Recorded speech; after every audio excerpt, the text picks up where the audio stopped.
Harry and Meghan joined the rest of the royal family today, presenting a united front for the procession of the late Queen's coffin. Princes William and Harry walked side by side behind the coffin as it left Buckingham Palace. The family entered Westminster Hall together. Oprah Winfrey has suggested that the late Queen's death provides an opportunity for peacemaking. Is she right, or is this just a temporary truce to get through a week that should all be about, of course, Her Majesty Queen Elizabeth II? Well, of course, the big spanner in the works is looming for the royal family, something I know personally they're very, very concerned about, is Harry's apparently explosive tell-all memoir, which has been written and is ready to roll off the presses. Joining me now to discuss this, Sun columnist Tony Parsons, Talk TV contributor Esther Krakue, Laura Meghan supporter Paula Roan Adrian, and best-selling author Douglas Murray is in New York. Let me start with you, Douglas. Welcome to the show. I read a column to the New York Post that really hit a nerve this week about that Harry should pulp this book, that now we've had this dramatic event, we've lost the Queen, his father is now king, and he made a statement saying it's time to honour my father, King Charles III. How is that compatible with a tell-all book, which will be, presumably, as most of his outpourings have been about his father, very critical of the king? Yes, I think they're not at all compatible. And I think this must in some ways be a very lonely time for Harry. By all accounts, on the day of the late Queen's death, he was having to arrange his own travel arrangements and was being reminded of the fact that had he been part of the family still, he'd have been, looked after by them, but he had to sort of go his own way because he said he'd go his own way. Now he's seeing some of the costs of that. One of the costs of it, I'm sure, is a certain coldness from members of the family. How could you not guard what you say when a family member has said so many things about the family and is wanting to say more? How could he expect, he or what expect, to be treated entirely warmly? And they've already said so many untrue things about the royal family, so many hurtful things, and are promising more to come. Of course he should pull the memoir. It's the decent thing to do.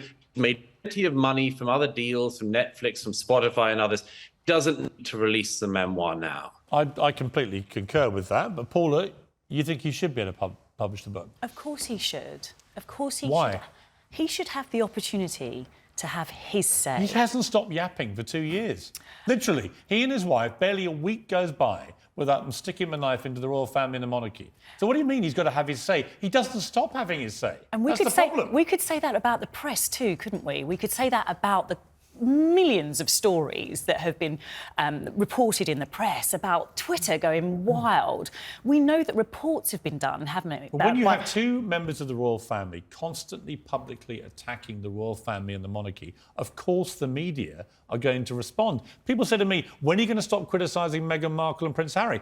When they stop attacking the royal family is my answer. Just even in the tone, it's very aggressive. They're attacking the royal family. They are. Is that They've the case, called them a or bunch of is it callous the racists. case that they are telling their truth, that they are finally What is getting an someone's truth? opportunity, This is the thing. finally getting an but opportunity Paula, to I'm sorry, have their Paula, say? There is no such thing as someone's individual truth. When Meghan Markle talks about my truth, it doesn't exist. There is the truth, which are facts, and there's everything else. And the problem you with don't that, have your own version of the truth. The problem with that argument is that is exactly why they needed to have this book, because you will deny their truth, and you can't continue to do that. Why should they be allowed to tell blatant lies about the royal family? Well, because they don't believe they are telling blatant lies. Let me give you an example. And we don't know. Meghan Markle told Oprah Winfrey that their son Archie was not going to be a prince because of his skin colour. That's what she inferred in that answer. Right? So now, you're very careful there, Piers. As you may now know... You're very careful there, Piers. That is what she inferred. Well, it's not what she said, which is how you started this conversation. And this is why we need to be careful, because this is such an emotive topic during this, of course, exceptionally sad period of time where we know that they are a grieving family and we know that they have done their absolute best to show a united front. I'm not talking about now. I'm talking about when this book lands. Tony, I think it's going to be like an unexploded bomb when this thing goes off. It's going to be something which has been ticking away. I know the palace are incredibly concerned. Much more so now Charles is king, because they also fear Harry might have a go at Camilla, who's now the Queen Consort of this country, and try and settle scores going back to his parents' marriage breaking up. I do think there's the law of diminishing returns. I don't think anything will ever have the impact of that Oprah interview. I don't think anything will ever drop like that. A tell-all book from Harry? Because, it was so unchallenged. Oprah looked like the worst journalist in the world. Everything that was put out there was completely unchallenged, and I think people were shocked and hurt in this country, because I was among the crowds at Windsor the day they got married, and there was a genuine, real love and enthusiasm. There was no racism whatsoever towards Meghan Markle before that the wedding, idea that from the press in this country. Piers, none, nada, zero. Piers, I know what I read. I know what I wrote, for example. Because you don't know what this country embraced the whole thing. You don't know what existed for her, and what she is saying, and what Harry is saying. Because I noticed that we're focusing on Meghan. But Harry is part of this as well. And what you are concerned about with this book is the truth coming out. No, I'm not. I'm concerned about that is what you're concerned about. Of the truth, which is often completely untrue. Esther, here's my problem with it. Yeah. If all they did was tell the truth, that's one thing. But 17 different statements from the Oprah interview alone were proven to be untrue.